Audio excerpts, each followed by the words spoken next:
Good evening, traders and investors. Will back here with another one, coming to you with a Tuesday market recap. Hopefully you guys had a very good day of the markets today. And in today's action, the S&P, the QQQs, and most of the major market indexes actually ending higher on the day. But it was not always a bullish day all throughout. As you can see in the early stages of today, especially in the morning, the markets were kind of teetering into the red area, down about a third of a percent. And then in the early stages of the afternoon, we got a nice little rally. And this can be somewhat attributed to the end of the month rebalancing and maybe end of quarter rebalancing as well. Of course, we've just ended the month of September, and contrary to what you would usually expect for the month of September, we actually had a very solid month.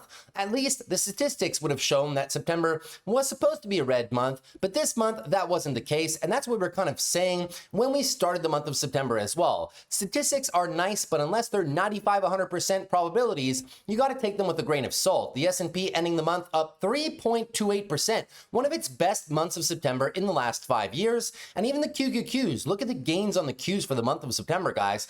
5.25% gains on the QQQs as we now embark into the month of October, and as we now embark into the beautiful Q4, which traditionally has some pretty good seasonality as well. As you can see, October does start a little bit choppy sometimes, but November and December are known to be some of the best months that the market can very well have. Now, in terms of today, we did have some news headlines that moved the markets. Early this morning, we got the JOLTS job openings report, which showed that there were a few more jobs available in the economy than previously anticipated. The expectation was 7.2, and we got 7.227. So clearly, still a lot of jobs available in the economy right now.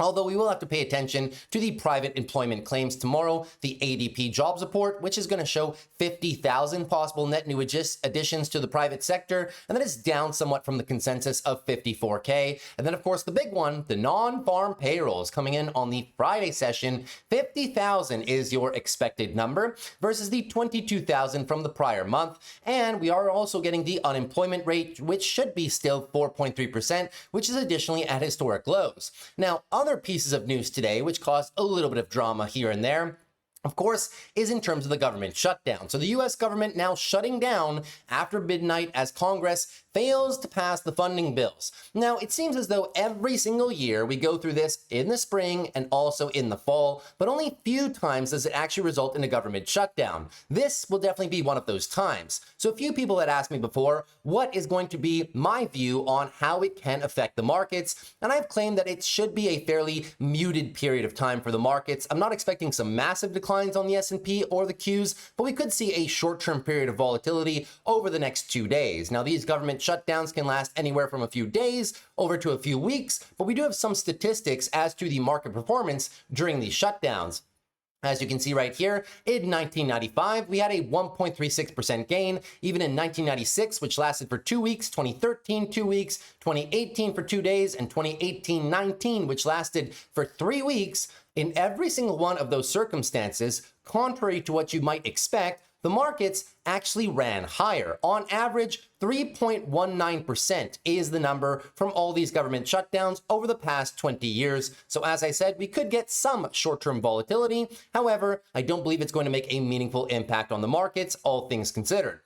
So in today's video, guys, we have a lot of things to cover because we have the infamous monthly candle closes to go over as well. So in part one of the video, I have one company earnings to bring to you guys, and of course, that is going to be Nike. Nike reporting its earnings after the bell today. My screen just disappeared, but here it is again. So we'll be covering Nike's numbers and see exactly how they did. Stock is up roughly about 4% in the after hours. Thereafter, we'll be going through our full technical analysis of the SPY, the Qs, and other major sectors and see where is the rotation, where can we possibly position to make some decent money here in the markets. Thereafter, we will do the same thing across our big tech list, and as you can see, several big tech names were actually down today, some of which representing some decent buying opportunities. So we'll be going through this big tech list and seeing where can we possibly place some money to make some decent money in the markets. At the tail end of the video, of course, I'll be bringing you guys through everybody's favorite sector, the biggest gainers and losers of the day. Today was definitely a day where there was a lot of opportunity depending where you were looking. Several companies down 3, 4, 5, 6, 7+%. Many of these companies I'm actually really interested in playing, so we'll go through that section at the end of the video, and that's going to probably wrap it up for today, so it should be a very fun video. Let's jump right into the action right away, shall we? So in terms of the SPY, up 0.38 today, the Qs up 0.27. And in terms of the market breadth, it was not all that bad of a picture. Sure, financial sector was lagging behind a little bit, Visa and MasterCard pulling up, but some of the other credit card players down. The banks down, but Berkshire carrying its own weight right here. Big tech was somewhat mixed. Semiconductors having a good day, a lot of other big tech names not doing too bad, but Amazon, Google, and Meta sadly pulling down. Software not having the best day at all in the markets. Healthcare, a very solid day, and we're going to get into it in a few short minutes when we go over the XLV ETF on our technical analysis. It had to do with this headline right here. Trump announcing the Trump RX site for discounted drugs and a deal with Pfizer to lower prices. We know that President Trump has been trying to do this since he initially introduced the thought back in June and July to get drug prices down for the average American. The XLV index reacting very nicely to that. And you can clearly see that from some huge gains in some of your drug manufacturers down there. And the bottom half of the market not performing too poorly. A lot of industrials and consumer defensives were actually doing well, as yields saw a slight decline over the course of the day today. In terms of the one-day relative performance, you can see that even better how mixed the market was, but we did have some healthy rotation. Healthcare, biggest performer of the day. Industrials, tech, basic materials, utilities, defensives, higher. And to the downside, sadly, financials, communication services, which is largely led by Meta, Google, and Netflix, of course, and a few more, such as cyclicals and energy to the downside. On the 1 week relative, closing out the month of September, we are doing pretty well. Most major sectors are moving higher, except for communication services, the biggest decliner there. And on the 1 month relative, the month of September, that was supposed to be a bearish month, but actually turned out to be one of the best months that we've had this year, surprisingly enough. Technology leading the charge and most sectors doing well, only a few still lagging behind. Defensives, real estate, and energy overall. So before we get into more technical analysis, guys, let us dive into our earnings presentation right away. And it's going to be a juicy one. Let's get into Nike. So in terms of the numbers for Nike, guys, let's have a look. In terms of their beats, EPS beat by 80%. This was pretty good, and revenue also surprised by 6.65%. But keep in mind, they have very easy comparable numbers because last year, let's be honest, was a complete disaster, and even the last few quarters as well. You can see here that they're coming out of a very big rut here in terms of EPS and a very big rut as well in revenue. Now we know the damage to Nike's brand was caused by the previous CEO, who really wanted to kind of aim for more of a style brand and more direct to consumer relationships, doing a big push from the online website, but in the process forgot that one thing that made Nike great in the past was its relationship with wholesalers. Number two, also a lack of innovation was being had at the company, focusing more on styling rather than innovations in the actual shoes, especially those shoes for athletes. And number three, not focusing enough on big sponsorship deals. The new CEO has a very big turnaround plan at hand right now, and he's doing pretty well. However, the recovery process is going to be long and can be somewhat bumpy. That being said, the stock after those numbers was indeed up about 4% in the after hours, and I do believe Nike is a decent recovery story bet. However, not without its problems, and I'll show you the numbers and explain what I mean. So here we go. Here's the Nike earnings. Nike posts surprise sales growth. They were actually supposed to come down this quarter, but they posted a very small 1% revenue growth, but warns of sluggish holiday season and bigger than expected tariff hit. That's not very good. So here we go. Nike still has a lot of work ahead to execute its turnaround. As it warned, it expects sales to fall again during the most of the holiday shopping season.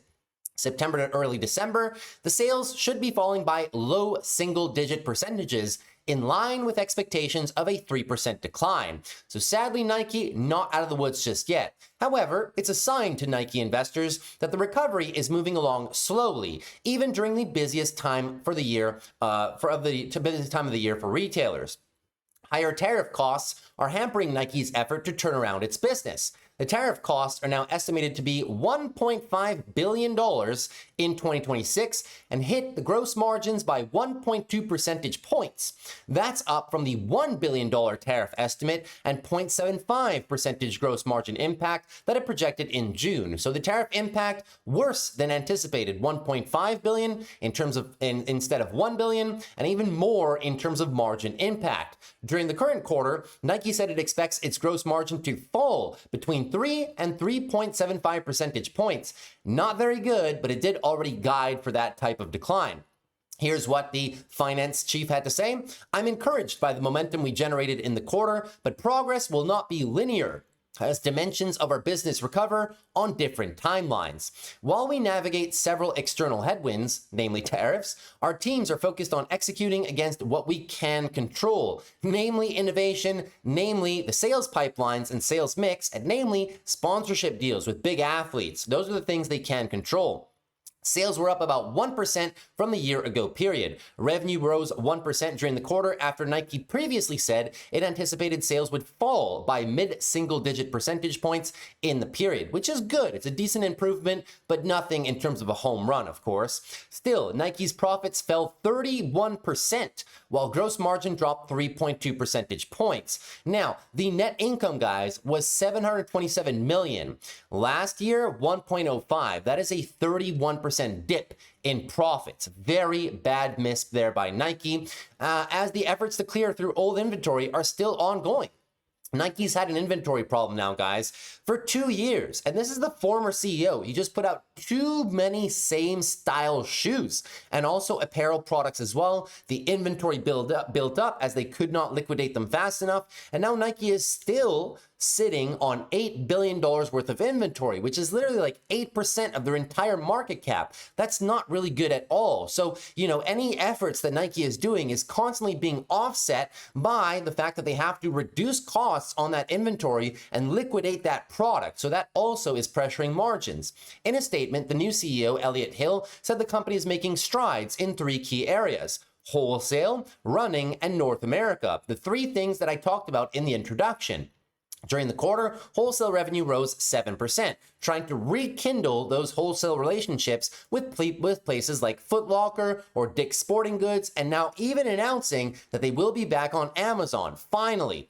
While sales in North America climbed 4%, not too bad. These numbers might seem good, but wait until I show you the breakdown here, metrics. They're not all that great. Beyond those 3 areas, Hill acknowledged parts of the business are still struggling, primarily its China segment, Converse brand, and its direct business, which includes stores and online sales. Nike direct sales fell 4% during the quarter, while Converse sales dropped 27%. Revenue in China, one of the company's most important markets, was down 9%. The company said it expects revenue and gross margin headwinds to continue throughout fiscal 2026 in both China and at Converse. Nike does not expect its direct business to return to growth in fiscal 2026. That's big, guys. Nike Direct, of course, is stores and online sales. What they're telling you is, sadly, they're not expecting that to return to growth, but maybe the wholesale aspect could be quite decent for them, but still, Nike Direct is a big portion of their business, and you can thank the previous CEO for focusing so much on that, or rather, not thank him. During the quarter, inventories were down 2% compared to the prior year as units decreased, which was offset by increased product costs related to higher tariffs. And this is what I mean, right? They can't liquidate the products fast enough to kind of offset the cost of the higher tariffs, so getting hit in the terms of the margins both ways. 2% down on inventories, guys, is just not enough. They got $8 billion to get through. They need to get through it quicker, in my opinion. Beyond inventory management, the CEO has also pledged to realign Nike's corporate structure so it would once again segment teams by sport instead of by women's, men's, and kids. This is good, and they've been trying this. As part of the restructuring, Nike said it would cut around 1% of its staff, also going to help cut some costs there. But here's what they're trying to do with this. This new formation and ways of working will align our 3 brands, Nike, Jordan, and Converse, into more nimble, focused teams by sport. We'll gain sharper insights to fuel innovation and storytelling and connect with the communities of each sport in more meaningful ways. So at least he's trying different things, right? Both quantitative in terms of with the numbers, in terms of the sales mix, in terms of inventory management, but also qualitative things like realigning some of the business incentives, right? In the marketplace, organizing by sport gives us a much clearer point of view. Hill cited Nike's House of Innovation in New York, a redesigned retail experience that segments the stores by sports, as an example of how the strategy works. He said that the refresh has led to double-digit increases in revenue, and a similar, smaller format approach in Texas showed similar results. So you may be seeing some redesigns to Nike stores around you. Hill has said a focus on sports over lifestyle will help the company win back its crucial athlete customer. And this was the biggest misstep of the former CEO.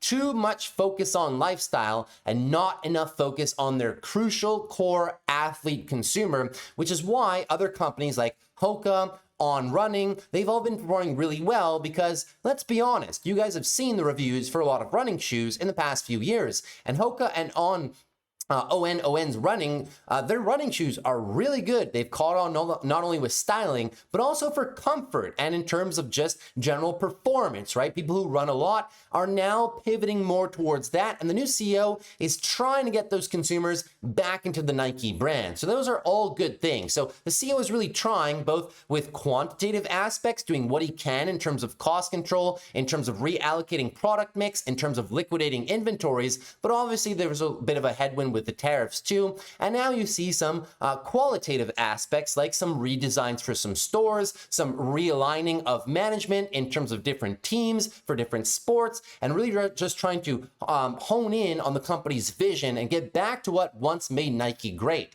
Now, in terms of the numbers, guys, they're really not great, right? Look at the breakdowns here for North America. Now, you might remember that overall North America was up 4%, but what about their shoes? Footwear was flat. That's not very good. Most of the gains were coming from apparel and equipment. Double-digit gains there, but they're small, guys. They're very small. So even though the headline North America number might lead you to believe that Nike's outperforming, they're really not. We need to see it in the shoes. It's their biggest performing segment. Europe, Middle East, and Africa. Footwear, 4%. Apparel, 11%. Equipment, 3%. Okay, not too bad there. Greater China, though? Look at the shoes, guys. Footwear down 11%, apparel 1%, and equipment down 32% for an overall China number of minus 9%. Really soft sales in China still. Asia Pacific and Latin America, shoes 1%. Do you guys see the problem here? It's a footwear company, and their shoes are not performing well. So that's what the CEO is trying to focus on. Apparel, 7%, and equipment down 6% for a net gain in Asia Pacific and LATAM of only 2%. So overall, guys, not too good. Look at the Converse brand, minus 27%. This brand has been in decline every single one of the last 6 quarters, every single time we cover these earnings reports. And as a result, across all of these sales metrics, 1%. But the problem, once again, are the shoes. Total Nike brand shoes down 1%. Apparel, not doing too bad, 9%. Equipment, 4%. But these are the smaller segments of the business. For an overall total Nike brand revenues here of about 2%. So not a terrible report, but definitely a very long and, to quote the finance officer, a non-linear recovery, meaning the Nike's recovery is not going to be like this, right? It's going to be somewhat bumpy into the next few calendar years. I think the recovery story is well underway, and we can see that because the numbers are at an inflection point right now. The question we have to ask ourselves as either Nike investors currently or potential Nike investors is the worst behind us currently? And I do currently think so. However, it's going to be a very slow and methodical recovery story, meaning, am I expecting the share price to do this? Probably not, but can we see a slow and sustained recovery as even the consumer regains some discretionary spending power into the next 12 to 24 months? I do believe so, especially with all the work that the new CEO is putting in. You have to give it to him. He's taken over a very hard role right now in terms of a company that was mismanaged for the past 3-4 years, but he's doing the best that he can with the cards that he's been dealt, of course. So in terms of the numbers, right now at about $71, $72 where the company currently sits in the after hours, is it a buy? Well, if you take a look at the valuation, guys, as a matter of fact, it is a good opportunity to give it a chance right now. If we take a look at the forward price to earnings for 2026, you're trading at a 28.64 PE. Not that bad, but still somewhat on the expensive side, right? For a company down this much, you would expect this one to be trading in the teens. Not the case because EPS has gotten crushed. However, as I showed you, the EPS will be ramping back up, but 26 is going to be a bit bumpy. But into 2027, 2028, we will be approaching the shadows of the numbers we had in the 4 years prior from 2020 to 2023, of course, right? So it's a long duration recovery story. Revenue, same thing. We are curling. We're at the inflection point, but I don't want you guys to be expecting some phenomenal short-term gains here on Nike stock for sure. The PEG ratio right now, 1.14. That's very manageable, good enough to give the company a chance. Forward price sales at 2.14, also very manageable, good enough to give the company a chance, and a 3% free cash flow yield. And the company is still buying back some shares. They have $6 billion in buybacks remaining, which is about 6% of the float. They authorized that as part of an $18 billion buyback package starting in 2022 and has been lasting through today. So is Nike a buy down here? I do believe so, but it's a buy for the patient investor, right? We're not going to be expecting Palantir gains here on Nike, but is it the time? Have we found an inflection point of the business? The answer to that question is yes, but it's going to be a slow recovery period, in my opinion. Definitely worth a bet if it's a type of company that you would want to play in terms of that type of story. And that's everything I had for you guys for Nike earnings. Hopefully you guys enjoyed that. Now let's move into some charts. Okay, so moving into the S&P, guys, up 0.38% on the day, and control remains with the bulls. So we'll also be covering the monthly timeframes in this analysis today as we just closed off the beautiful month of September. Daily uptrend remains in place right now. No new all-time highs, so you guys know the drill. If we do not make new all-time highs and we flush these line in the sand levels, the daily higher lows sitting at about 654.25. New daily downtrend is underway, but we got a nice bit of support down here, 650 down about 647. The next target to the upside have to go with psychological round numbers, 670, 675, not looking too bad. On the weekly timeframes, the bulls still retain full control of this beautiful weekly uptrend, although we are a bit extended right now, I will admit, on the verge of weekly overbought conditions. On the monthly timeframe, look at this month of September. Fantastic, but we are currently coming into a bit of monthly overbought conditions, and I'm not going to lie, guys, we are quite extended from the 12 EMA. This can obviously last for several months on end, but eventually you will have something that will pull you back closer to the 12th of May. Whether that happens in October, in November, in December, or maybe even in January is anybody's guess. However, with the markets at all-time highs extended from their monthly moving averages by this much, I'm being very patient, right? I'm not doing a shotgun style approach in the markets right now, bidding absolutely everything. No, I'm being very calculated with my buying power, only buying some of the companies that are currently still lagging behind in the market. Moving on to the QQQs right now. Qs up 0.27%. Daily uptrend still remains clear as day. Your daily higher lows are right down here at the lows of last Thursday. 588.38. You guys know the drill. If no new all-time highs, and if you flush these lows, daily downtrend possibly going into the support level down here, 581, down about 575, and that would just be for a very healthy weekly retracement in the context of a beautiful weekly uptrend for the bulls, possibly coming back down to the weekly 12 EMAs. In terms of the monthly moving averages as well, we are still very extended from the 12 EMA, and what I just said on the SPY does apply to the QQQs as well.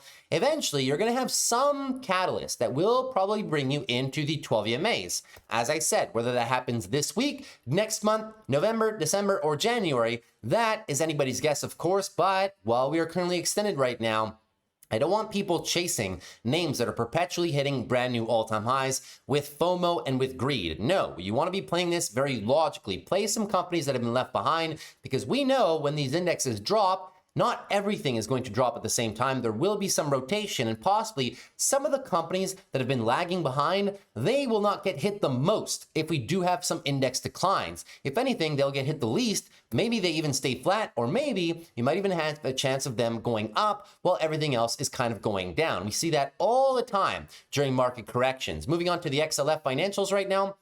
Financials, still a very mixed bag, right? XLF doing a whole lot of nothing for the past month of trade. The support range stays put down here, 53.30 down about 52.85. The weekly also is in a balanced range of consolidation right now with that same beautiful support area right below us. And I've been commenting, guys, not all names in financials are good buys right now. Like the banks have ran a little bit hot right now. I'm looking for some pullbacks on maybe JP Morgan, maybe some pullbacks on Goldman Sachs as well, back to their weekly 12 EMAs. But in that time, there are several good opportunities, I believe. Visa, 340 down to 330, not a bad opportunity in the market, and probably one of my favorite ones. And even some other companies like SPGI coming into support down here, 480. Moody's Corporation also coming into its own respective area of support, 470. 460, decent buys in financials depending where you're looking right now.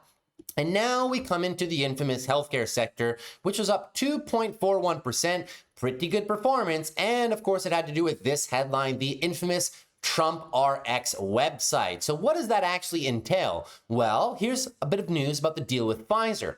Pfizer will sell drugs to Medicaid and set prices of new drugs at the most favored nation levels, the lowest price made available in peer countries, which is exactly what Trump has been asking for the past few months. Pfizer, the first company to agree to actually do it. It will sell many of its primary care medicines and some specialty brand name drugs at 50% savings on average, said Pfizer. And it will expand its domestic manufacturing while receiving a 3-year reprieve on certain tariffs on pharmaceutical imports. Of course, that's what Trump wants, to reshore manufacturing across most of all sectors. The Trump RX site, which will not go live until early 2026, will not sell or distribute medications. Now, consumers will be able to search for their medicines and will be redirected to the manufacturer's direct-to-consumer channels instead. So it's going to kind of be like the Google for medicine, essentially, or for medical applications. And as a result, a lot of names in healthcare right now performing very well in the day, especially those exposed to that drug niche. A lot of the pharmaceutical companies, right? Eli Lilly, AbbVie, Merck, Amgen, Pfizer having very solid days off the back of that news and really doing a good job of lifting the entire sector, which, let's be honest, has been very weak as of recently, right? So we had the daily downtrend on healthcare right there, and now big engulfing move by the bulls. They might just be looking to go for it here, guys. After several weeks of consolidation, you might just be looking for leg number 2 of expansion, which could bring you into the 145, 148 location. I've been waiting, patiently waiting for this leg of expansion, and I was saying it's not a question of if, it's probably a question of when, as if you take a look back here, the last 15 years, how many times have we tagged this 50 EMA? This is the 4th time in 15 years, and usually it always has resulted, you know, sometimes sooner, sometimes later, but usually always has resulted in a very nice area to be buying the dip and possibly going for a leg of expansion, which is exactly what's happening on healthcare now. If you ask me for my top 3 favorite buys in healthcare, even though it's a sector that I don't play very often, I'm playing the ETF. As you guys know, I have leaps on this ETF. But if I had to pick my top 3 companies in that XLV sector, they would probably be Eli Lilly at current prices, decent levels right now. They would probably be ISRG, my favorite medical equipment company on the planet, essentially. And additionally, I would probably pick company number 3, UNH, right? Because with these lower drug prices, it could also be a benefit to insurers because, of course, right, maybe the insurance premiums and the claims will be less if the cost of drugs is less as well. So that could possibly indirectly affect them. Those would be the 3 companies that I would be probably the most keen on playing in the next 12, 24 months type of thing, right? Sure, there's many, many more. Shout out to NVO, but NVO is not in the S&P, right? So we're just talking about S&P companies right here. Moving on to SMH right now. So SMH also with a very decent day of performance, ending almost at the all-time highs, 1.15%, and the trend is very clear as day right now. Beautiful daily uptrend with your higher lows being set all the way down here at about 313.26. Any pullback, guys, looking for a new higher low for maybe further trend continuation. But if we have a bit of volatility with the government shutdown or whatever happens, right, and we unwind this into a daily downtrend, just understand what's happening. You're just going for a very casual weekly higher low, and the bulls are working with a ton of space. The backtest location would be 300 down to 295. 12 EMA as well. Take a look on the monthly time frame, which just closed. Look at this monthly candle closing at the top of the candle.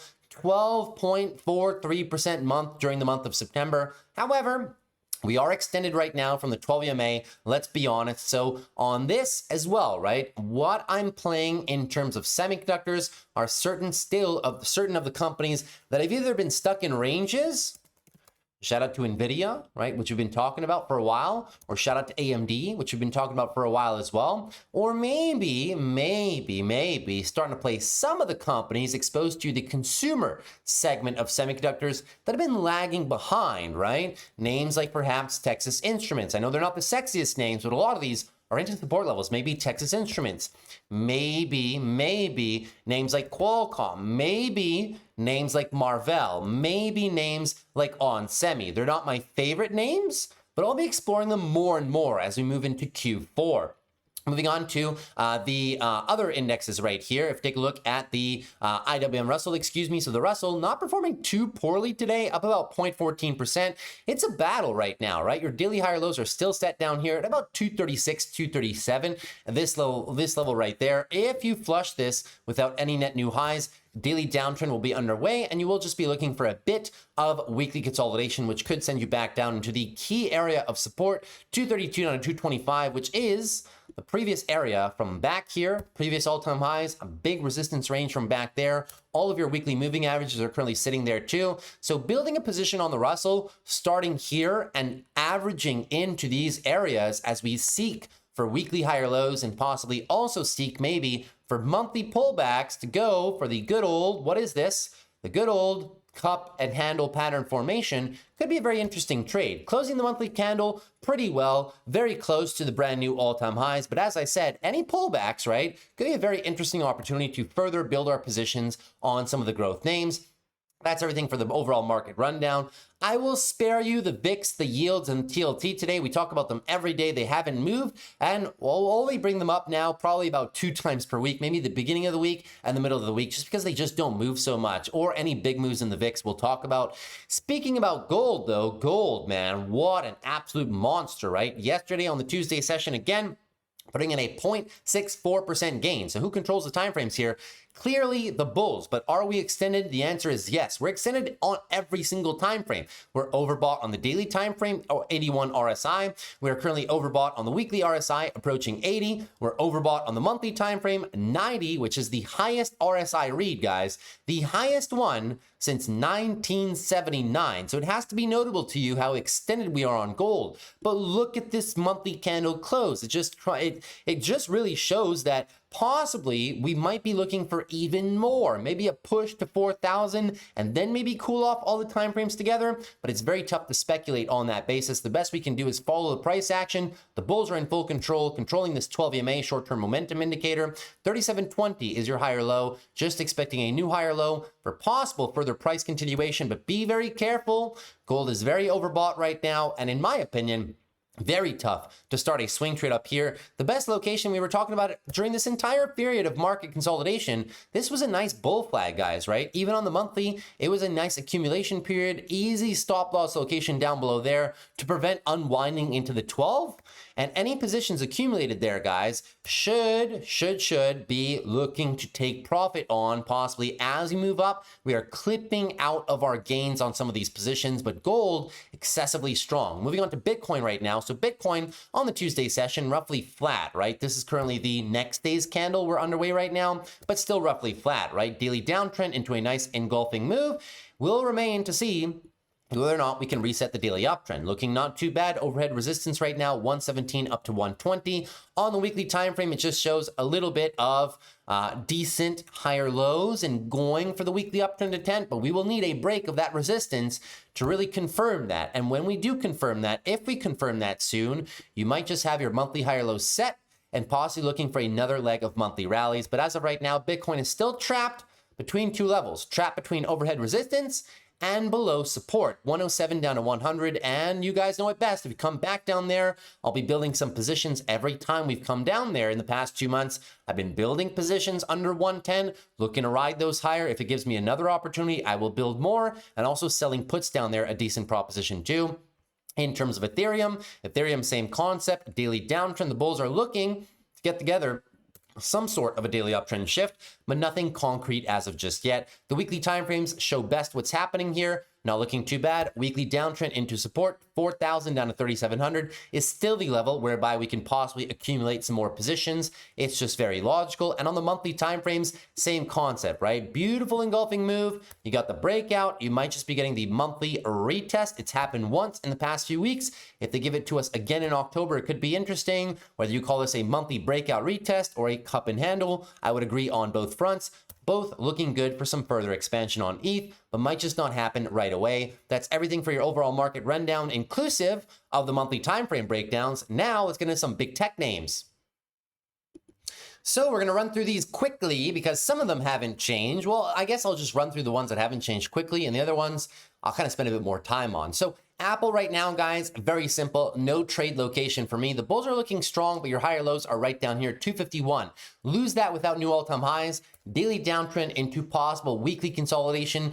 Beautiful move expansion by Apple right here. Clear weekly uptrend coming into the all-time high resistance range, 260. So if we pull back, it should not be surprising to anybody. We might just be looking to pull back to backtest maybe the lower 240s range, and support stays down here, 236, down to about 227, with a small interim level right here at about 246. No swing trades on me for Apple. The last locations for some swing trades were either down here off of these backtests of support, but up here, we're kind of in no man's land, approaching the all-time highs. So in terms of a swing trade, not for me on Apple right now. I've closed my swing trade positions as we've now hit our take profit levels.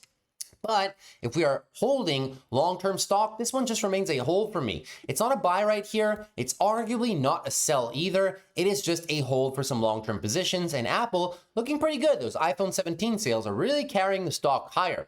Moving on to AMD right now. AMD, beautiful area of consolidation. We are getting rejected still in the resistance range, 171 down to 157, refusing to break out for the last 3 weeks. This is just very good sideways consolidation, in my opinion. The weekly was in an uptrend this entire time. We've chosen to pull back quite significantly, and your weekly higher lows are down here, 149. So what the bulls are trying to do, they're trying to build a bit of a shelf here, maybe go for the trend change, or, you know, if they don't have to do it in 2 steps, maybe just go for the 1-step recovery. We'll see what happens. However, without trying to predict when that move is going to happen and by how much, what I'm doing in the current levels is accumulating some positions, both here and every single time we dip back down here to the the mid 140s, high 140s. I'm a big fan of playing this one too. So the swing trades that I like on this one on AMD right now, accumulation for some shares, but also some leap call contracts. Not the worst opportunity, as AMD has some phenomenal growth metrics ahead of it in terms of revenue and EPS, and the valuation of the company is also quite cheap. And also what I'm doing is on every big red day, I'm selling puts down here into the lower area of support, 147 down to 133.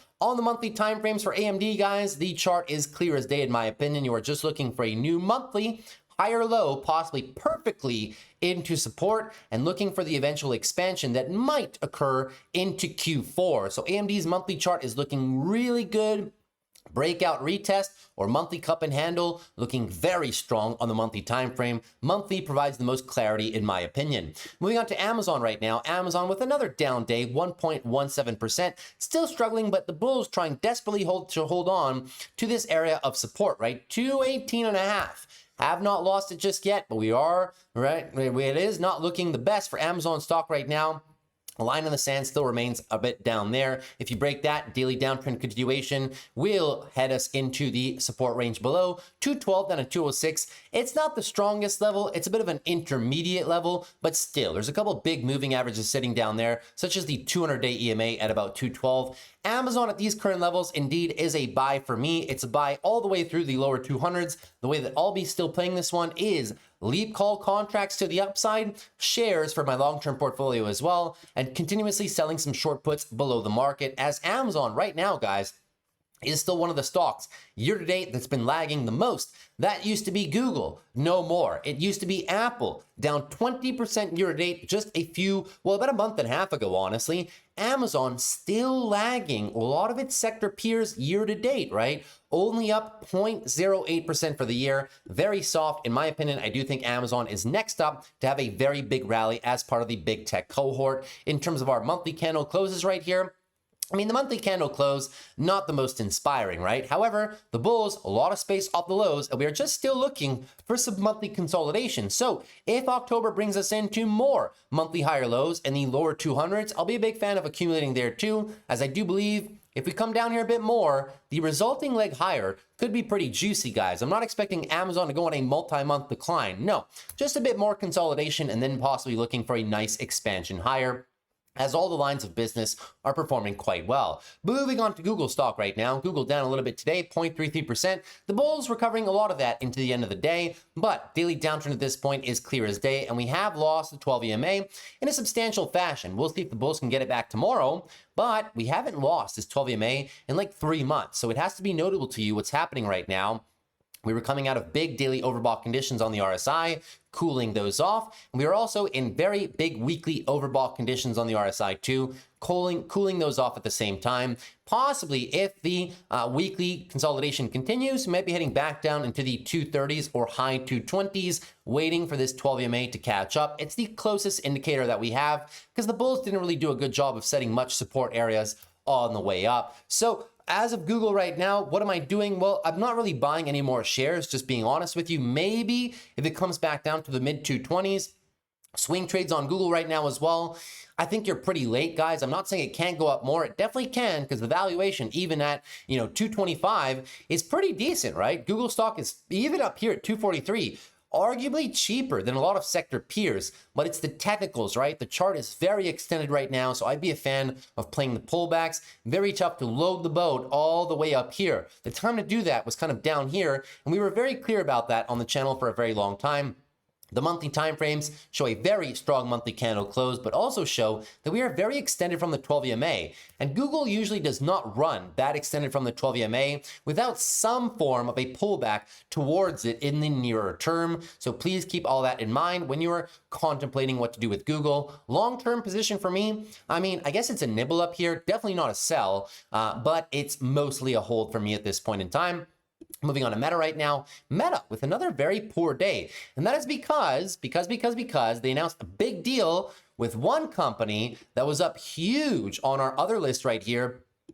Best performer of the day, CoreWeave. This was the news headline right here.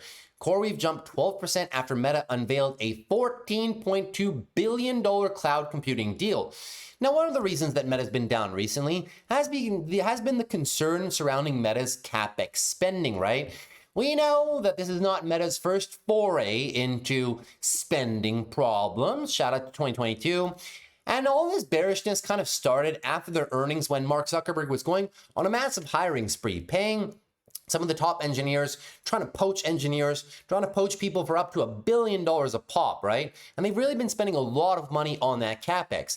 They can afford to do so because they're a very profitable company, but all of these CapEx headlines have tended to hit Meta to the downside, not the other way around. That being said, we are currently testing our support level right here, 733. It's not a very strong one, but you can see some crucial areas that we've been backtesting, right? Previous resistance, previous support lows as well, all the way down there. So it's an interim level right now, but Meta definitely looking a little bit soft here, unwinding our daily uptrend, back into support again. The weekly, just sideways consolidation. However, pay attention to these lows, 722. If you break 722, since we didn't have any new highs, that will be a weekly downtrend on Meta. Possibly the next stop will be 705 down to 679. A very good area to go shopping for some Meta stock, in my opinion. On the monthly timeframes, you can see that even better to where it's a beautiful monthly uptrend, and all we're looking for is a monthly higher low, right? So that being said, if you come down low 700s, you will see me possibly doing a couple things, positioning for some swing trade longs, and even adding some shares to the long-term portfolio. Moving on further to our next company in this list, we're going to talk about Microsoft. Microsoft up 0.65% today. They're trying for it, right? Don't let my terrible lines fool you. This is indeed a small range of consolidation, right? 517 down to about, what is this, right? 505. We'll see if they can get the breakout. It's crucial, right? It's been tightening up. The bull has been trying to go for the daily option breaks. They got rejected there. We will see if they can do it again, right? If they can do it again, daily uptrend break would mean that your weekly consolidation period is finished. Weekly lows are set. Might just be looking for a new weekly uptrend as well, which additionally would mean that the end of monthly consolidation is upon us, and you might just be looking for another net rally to the all-time highs. If the opposite is true and we come all the way back down to these lows and flush them, well, you just know that you might be just in for another leg of weekly selling and possibly just going down to backtest the monthly 12 EMA. So very tough to know which way this one's going to break. You do have a bullish leaning bias because the monthly timeframes, the bulls are in full control, and Microsoft's fundamentals are beautiful right now. If you ask me if I'm positioning for some swing trade longs, not really. I don't believe Microsoft has the best risk to reward right now. And in terms of some long-term shares, I'd be a bigger fan of seeing like a 4 handle in front of the stock, maybe like a 480, 475, backtest this 12-month EMA, something maybe like this. Then I might be able to position kind of like what Meta is doing right now, yeah? Moving on to Netflix right now. Netflix down about 0.62% once again. challenging the 1185 lows, and we are currently still in the confines of this magnet area of support, which runs all the way up to about 1213. So no clear price action, just very sideways consolidation right now, and it's been a battle for the past 2 months in this very tight range. You break down below that one, you're heading right back down to $1154 to $1,100, which would be the next little DCA area. I'll be fully honest with you guys, in around the lows of today, I nibbled a little bit on Netflix, and further nibbles for me will come down to the 1100 area as well. I think the company has phenomenal growth prospects in the future, but as of right now, it's literally just been in a phase of monthly consolidation, which is normal for any stock. As the 12 EMA on the monthly perhaps catches up, I will be looking to accumulate some further share positions down here. We've done a really good job of cooling off this monthly RSI during this entire consolidation phase. Netflix, not looking too bad, still just consolidating, and I'll remind you, at $500 billion, the management's target for 2030 is $1 trillion in market cap. So you could be looking for a 2x, which is not that bad for a compound annual growth rate for the next 5 years, which is why I'm still a fan of nibbling some shares down here in the $1,100 range. Moving on to NVIDIA. NVIDIA, 2.6% higher. Finally, we were talking about this yesterday. Watch for the breakout of 183, and now the breakout has finally occurred. Beautiful daily uptrend, breakout of the range resistance highs, and possibly looking for the extension of another weekly leg higher. The next target, of course, for NVIDIA stock, if we continue this momentum, is 200 psychological. NVIDIA looking very good. We were talking on the channel that, you know, not the worst opportunity to be buying some shares down here, or possibly just going for some swing trade longs in around these support areas with a stop loss below the support areas with a take profit around 200. So happy to see that those trades are now playing out. NVIDIA is looking pretty good, has some room for some expansion, and on the monthly time frame, we just got out of a bit of a consolidation phase.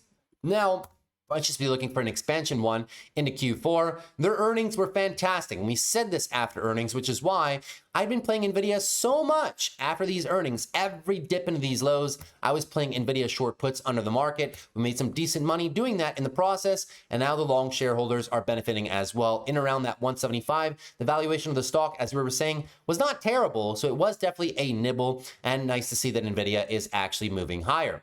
Moving on to Tesla, which will be re-reporting its deliveries tomorrow, right? Or as a matter of fact, sorry, we got them now. Give me a second here. Well, maybe I'll do it tomorrow. Yeah, let me do it tomorrow for Tesla, right? I don't know if they were up that much in the after hours. We're kind of doing things live right now. I don't think so. Yeah, not that much of a pop here after hours for deliveries. Let me see if I can find them real quick for you guys. If not, it's fine. Well, I guess we'll just do them tomorrow when everybody else gets them as well. So Tesla up 0.34%. It's going to be all about those deliveries. We will see what happens, but Tesla's chart not looking too bad at all right now. The bulls still retain full control of this beautiful daily uptrend. Your higher lows are now set right down here at 420 in the event that Tesla has a negative reaction to those numbers tomorrow and we get a daily downtrend. The pattern is very clear. We'll just be looking for some weekly consolidation into possibly the level of support down below, 405 down to 383. Could be a very interesting back test, right? As of right now, we are currently approaching all-time high areas of resistance, 450 all the way up to 485. Congratulations to all the Tesla bulls that were able to hold strong through the various pumps and dumps and pumps and consolidations and pumps this year as well. A lot of those Tesla investors focusing on the long-term positives, kind of discounting the short-term negatives with the car business, which is what we always say. We cover their earnings reports on the channel as well. In terms of the monthly, look at this monthly candle close by Tesla. Definitely does show you that the bulls might want a little bit more, possibly pushing to new all-time highs if those delivery numbers come in strong, and if management's commentary, specifically Elon's commentary, remain strong on the company as well for possibly, further developments on Cybercab, the further rollouts of robo-taxis in the Model 3s, the Model Ys, also some updates on Optimus. We will get all of that very juicy stuff probably in the next coming weeks as we get closer and closer to earnings, which are only in 2 weeks' time.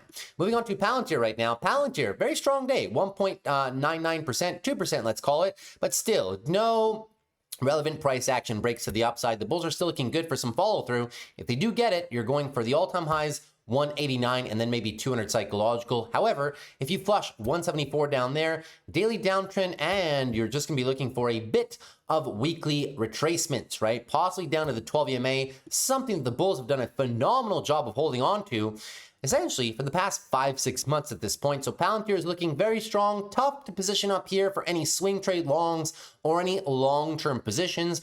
Any shares bought up here, guys, I mean, you might as well have a 5 to 10 year thesis because you're probably not going to get the rapid gains that people saw when we were buying the dips back down here, 60, 70, 80 bucks, right? So Palantir's gains might just be slower, but I'm still very bullish on the company overall. In terms of the monthly candle closes, very strong monthly candle close by Palantir shows that the stock might just want a little bit more in the month of October. And if earnings do cooperate with that, coming in at the end of the month of October, maybe early November, you might just see this stock push $200 per share. Very strong. However, very extended from the 12 EMA, but everybody knows that. And nobody seems to care. Extremely overbought RSI, but everybody knows that. Nobody seems to care. An extremely overextended valuation. And once again, everybody knows that, but nobody seems to care. But I care, right? And it all has to do with position sizing. When things are this high, it doesn't mean that I don't want to play them. It means that when I do play them, I usually play them with a bit reduced size because you're not getting the best deal, right? Moving on to SOFI. So SOFI at one point today, guys, was down 6%. Financials, a lot of financials really didn't have a good day today at all. SOFI, this has to be notable to you. If you just look at this chart, what happened today that hasn't happened for a better part of the last, 3-4 months? The loss of the 12 EMA on the daily, right? You guys should be pros at this by now. We saw that happen on Google, on Microsoft, on Netflix. And when that does happen, sometimes it leads into weekly consolidation, meaning the declines may last for more than just one day. Keep that in mind. Daily downtrend is underway with the loss of the daily 12 EMA, which means you might just be heading into more weekly consolidation. And if that does happen, I do believe it will be healthy weekly consolidation. The support range down here, 24.30 down to 22.34, could be a very nice area, guys, to build some further swing trade longs, sell some puts, and possibly accumulate some longer term positional shares. The monthly chart is looking very strong right now too, but you can see how we close, right? Closing a little bit soft, which might mean that if just looking at the candle pattern formation and how extended we are from this 12 EMA, would a backtest of this level look so awkward for the stock? A little bit, and then maybe move higher into, into Q4? No, and that's the exact trade location that I'll be targeting for my own trades in around 25. I'll remind you the valuation of SOFI is not too bad, 1.61 peg and a 9 forward price to sales, looking quite good. So I will be looking to play the dips on SOFI as they happen. Just goes to show, guys, you can afford to be patient sometimes on some of these stocks. I know a lot of people got FOMO this entire rally, saying the pullback's not going to come. It's going all the way to 50 bucks. Well, now we have a pullback and it could translate into more buying opportunities. So looking quite good on that front. Moving on to Uber right now. So Uber down about 1.61%. Not the worst day for Uber, but still very sideways and choppy price action. The higher lows are set down here 95.95. So you are tentatively looking for a trend continuation on Uber. If you don't get it though, when you break those lows, you might just be heading down to the infamous area of support, which is slightly below us, 93.50 down to 90 bucks. It's been a nice weekly uptrend so far on Uber, let's be honest, but weekly consolidation could also be very healthy for the stock. Support down there and the valuation down there at 90 bucks is pretty solid in terms of PEG, in terms of free cash flow yield as well. In terms of the monthly timeframes, not too bad. Shows beautiful monthly expansion for the stock, and as a result, any short-term consolidation could be a nice buying opportunity. If Uber is something that you want to get behind, although it's not the best deal right now, not as good as it was back down here, it's still not a bad bet in my opinion, with monthly active users and mobility and delivery numbers still performing very strongly. Moving on lastly to TSM. TSM closing the month strong, up 2.22%. However, we are very extended here on the short-term timeframes, and I'll be the first one to admit that, right? Daily higher lows are set right now at 270.41. So if we continue moving higher, well, short-term target 285, and then obviously psychological 300. If you break down below this level and lose the daily uptrend, we will be heading into a very healthy leg of weekly consolidation, in my opinion, which will be good for the stock. I'll be selling puts down there. I'll possibly looking to accumulate more shares if we come down there. But right now, TSM fairly extended on the weekly time frames, and on the monthly time frames, also very extended, right? Beautiful monthly leg of expansion right here. but really far away from the 12 EMA. You're not getting a good deal on TSM, in my opinion, anymore. The last of the good deals, you could make an argument, were to be had between 240 and 220. Obviously not the best deals as we had back here, but 230, 240 still made sense. 280 is where you have to kind of start to put on the brakes a little bit, right? It's fine to nibble here as the growth prospects are still very solid, but definitely not as heavy buys as I was doing under the 220 level. So keep that in mind. I'll be waiting patiently for TSM pullbacks. And if they don't come, no problem at all. I have tons of long-term shares, and there's tons of other companies that we can be playing in the market at the same time as well. So just not in the business of chasing in this market is the moral of the story. And that wraps up our market recap. Hopefully you guys enjoyed that. Now let's get into everybody's favorite section of the day, which is going to be the biggest gainers and losers of the day. We're going to spend about 10 minutes on this.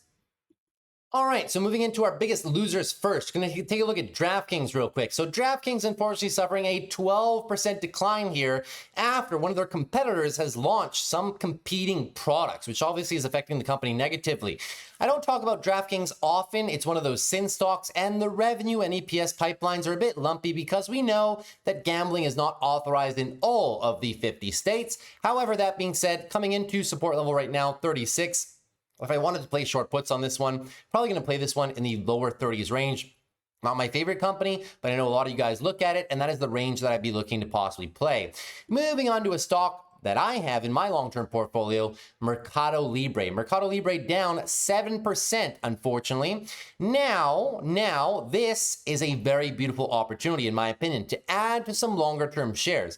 I'm not swing trading this one, no call options, nothing like that, but I continuously say that Mercado Libre, during this monthly consolidation phase, here, 23, down all the way to about 22, 21, back to the 12 EMA, clear monthly uptrend pattern, just very healthy monthly consolidation, and phenomenal growth metrics for this company overall.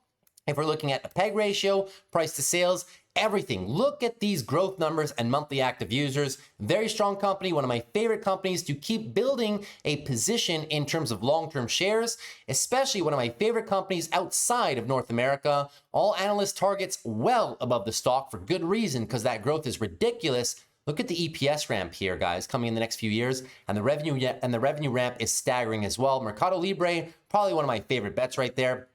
SMR and Oklo coming down as well. SMR down 5.66%. Why? Well, because they got downgraded here, saying that, right, the re-rating across the small modular reactor group leaves the near-term risk-reward skewed negative. And I've been saying this for a while.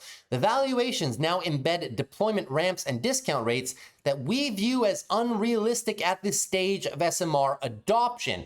I've been saying this, guys, for some time right now, that plays like Oklo and plays like SMR are somewhat dubious because they will not be having any revenues whatsoever until 2027, 2028. That is if they can actually get the technology to ramp to begin with, right? That being said, SMR, I do not mind playing this one, but I always play it with some pretty good distance, but the valuation of these are very high, right? I'm not chasing Oklo up here, no chance, nor am I really that interested in building positions in SMR. I've been clear, some of the few plays in energy that I'm looking at recently are Vistra and maybe something like a Next Era Energy, right? Two of the very large players across multiple energy categories that have decent valuation. So rather than playing the hype, the momentum, and the speculative stocks, I'm playing stocks with actual built-out infrastructure already that have not benefited from the same ramps that Oklo have and whatnot. Shout out another one here to PWR, which is a nice construction company here for some energy and power services, looking pretty good in terms of the, excuse me, I had something in my eye, looking into some very nice expansion here for forward forecasts in terms of EPS, very nice EPS and very nice revenue ramps as well. So 3 companies that I'm paying closer attention to in the energy space, not so much only the hype names overall. If we take a look at Reddit, we'll talk about some names that we haven't talked about a lot. Reddit's coming down into a closer area of support, 225 down about 209, 210, let's call it. But let's be honest here. It might look like support because it's prior all-time highs and also a prior short-term area of support right here. But if I go out, guys, to the monthly timeframes, is there really anything there? Well, the answer sadly is no, right? And we covered these after their earnings in July at about $190, and we did say the stock was indeed expensive right there. So Reddit for me, unfortunately, is not a buy at current levels. I'm not playing it. It's not saying that it can't possibly go up for some swing trades. Matter of fact, if we did want to swing trade, the stop loss would be down below there, and we would be targeting expansion back to the all-time highs.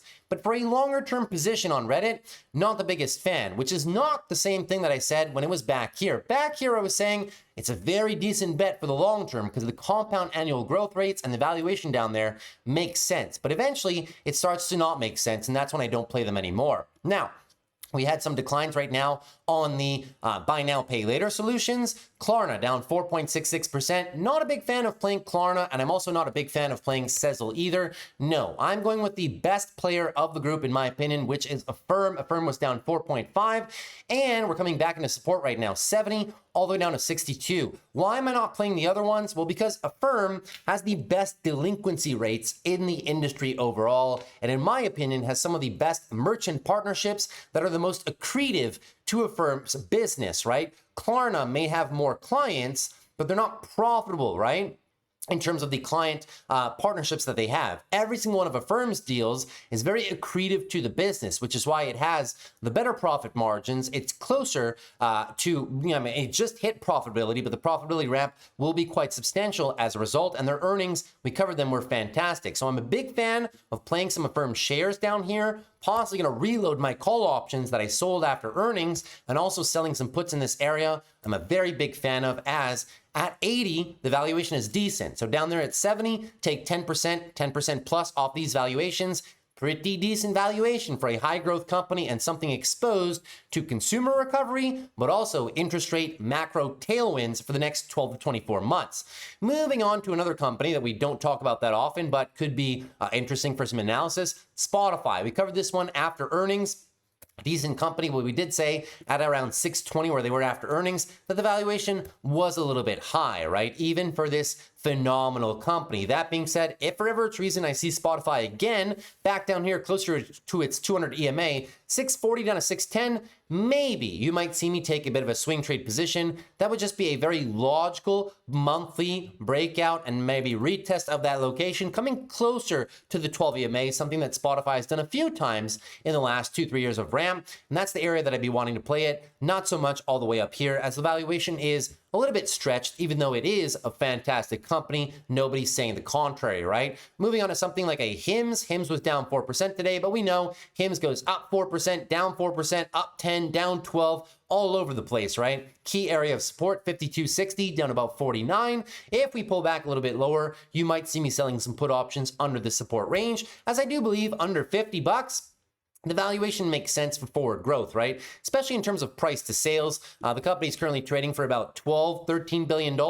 Bring me back down to 50. They'll be trading once again closer to $10 billion. And I do believe this could be a $20 to $25 billion company come 2027. So the compound annual growth rate still makes sense for some share buys down there and or selling some put options or for some swing trades into that lower location of support. But once again, a very volatile company.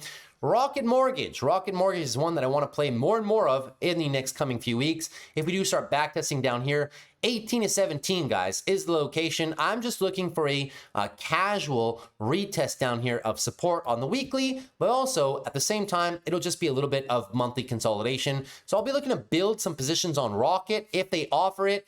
Some down here, and then the extension down here, 15 to 14. I might just be even rebuilding my call option positions if we can make it down here. As of right now, though, I'm just selling some short puts. I think Rocket Mortgage is a very decent play here to be benefiting from the rate cut narrative into the next 12 to 24 months. So it's not an instant play, but it is something interesting to maybe hold on to over the next 12 to 24.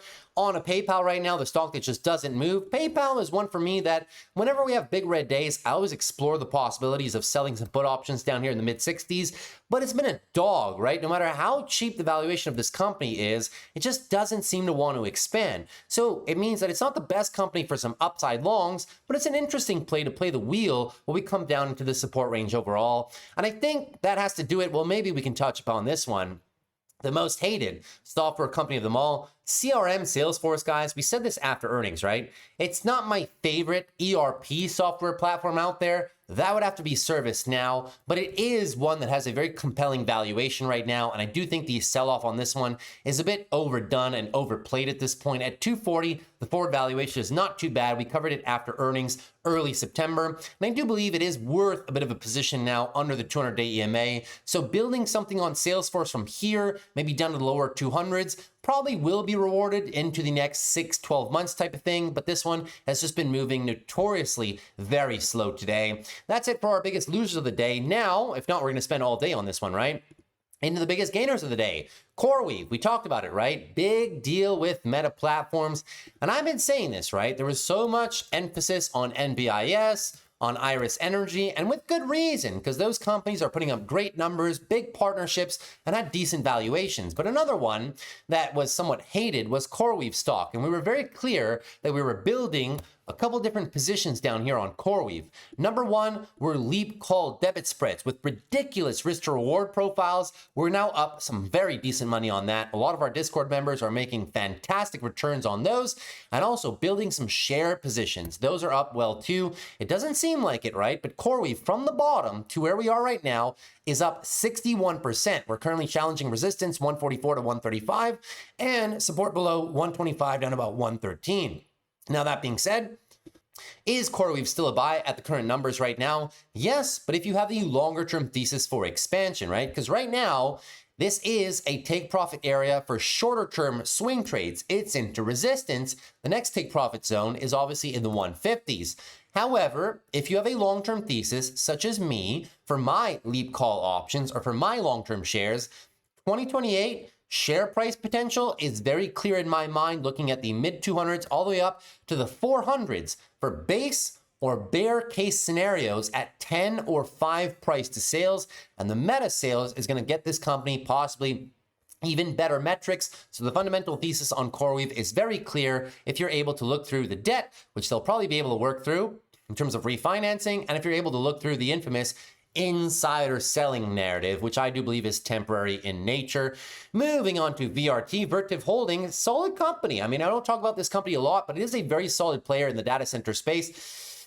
Look at this. This is a massive, just massive inverse head and shoulders, looking very good for some expansion. And to be quite honest with you, the valuation down there, well, previously at about 150 was not terrible, right? It was a bit high, but it's not terrible. VRT is not a company that I have positions into. A bit challenging starting a position here right now. But if I had to, working with short-term profit targets, maybe a stop loss, something like under a 130, and then maybe targeting upside targets such as the psychological round numbers, 175, etc., could give you a decent risk to reward profile. That being said, not in this one personally. Eli Lilly, we spoke about it before. Eli Lilly has been consolidating now for a very long time, guys. Call it like a year and a half, right? I do believe Eli Lilly is probably one of the better buys in healthcare. Extremely resilient business model with a whole bunch of products in their pipeline, both actively and also being developed in the future. It's one of the biggest, actually the biggest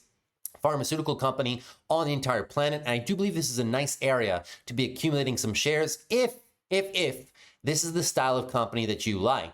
Moving on to Robinhood right now. Robinhood pushing massively right now, 4.72%. Yesterday, we got some insights on their crypto business performing very well. And today, further continuation, client base expanding, equity base expanding, everything looking very good for Robinhood. However, can we position up here, guys? I've been very clear on this one. Not really. The last time to position probably was down in the lower 100s. As of right now, the valuation just does not make sense for me. No matter how you spin this one, price to sales, price to earnings, PEG ratio, it just doesn't make sense right now, right? It's a $127 billion company.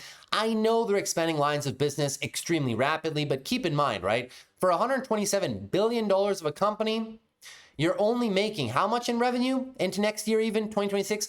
$5 billion. It's a 25 forward price to sales. So this one trades extremely rich. It's basically a whole lot of hype, a whole lot of momentum, which is fine, but you got to have your price targets and you got to have your profit levels clearly defined as well. I would not be chasing this one personally, but best of luck to you guys if you guys did want to embark into that process overall. And those are just a few of the names. I mean, we could talk about so many more, but those are really the ones that I want to bring up the most. All the other ones will have to wait for a different day. That is everything that I had for you guys in today's video. So hopefully you enjoyed. If you did, consider dropping a like. Would appreciate it for the growth of the channel. Consider subscribing to the channel if you're new. And also, if you have any questions, please feel free to leave them down below in the comment section. I always love answering your guys' questions. And last but not least, if you guys were interested in joining a trading and investing community of people such as yourself, whereby almost 300 other members are in there every single day discussing long-term portfolios and trading the markets every single day, you might consider joining our Discord. The link to that Discord is down below in the video description. In the Discord, of course, you get personal access to me and all of our community, of course. You also get access to all of our trades, right? Whether it's the wheel strategy, our leap call contracts, our swing trades with shares, my long-term portfolio buys, our lottery trades, and everything in between. Here are all the trades that we've made in the past few months. The green little check marks are wins. The red little circles are losses. I love to keep my losses small. I love to keep my wins frequent and larger, of course. Here are some of all the trades that we've done in the past few months.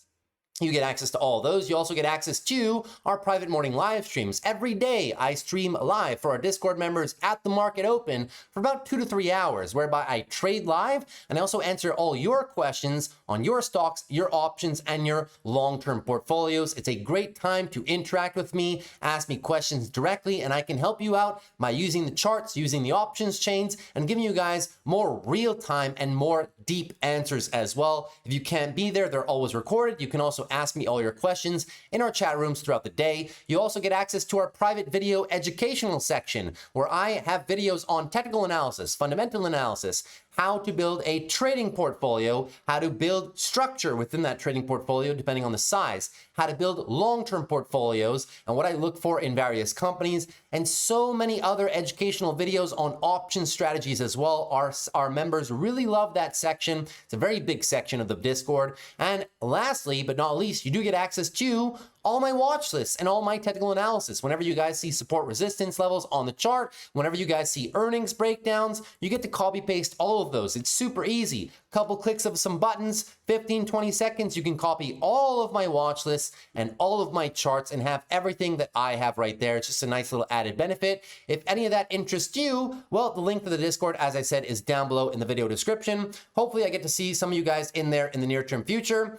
And if not, I guess I'll see you right back here on the channel. That's it for me. Take care. Have a great day of trading tomorrow, and peace.